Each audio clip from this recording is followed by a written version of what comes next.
I am the Tofu Golem. Please enjoy the video. You begin by confirming the battery voltage and that the indicator is rated for it. This prevents damage. Once done, disconnect any loads and secure the battery to avoid shorts.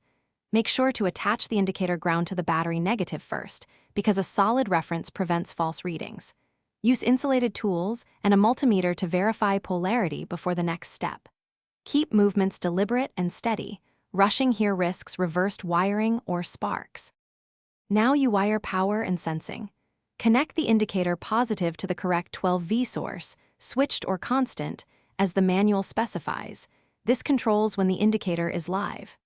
Next, run the sense lead to the battery's actual terminal or a dedicated sense point, routing away from exhaust and moving parts to preserve accuracy. Make joints with the proper gauge wire and crimp or solder, then insulate with heat shrink. This reduces resistance. Finish by powering the system and comparing the indicator reading to a reliable multimeter. You do this to verify accuracy under real load.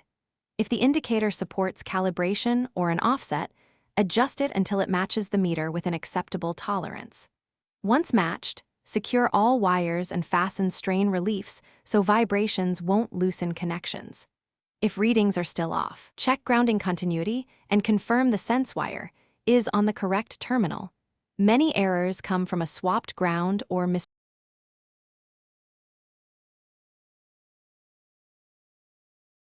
Thanks for watching. Consider subscribing if we helped you today.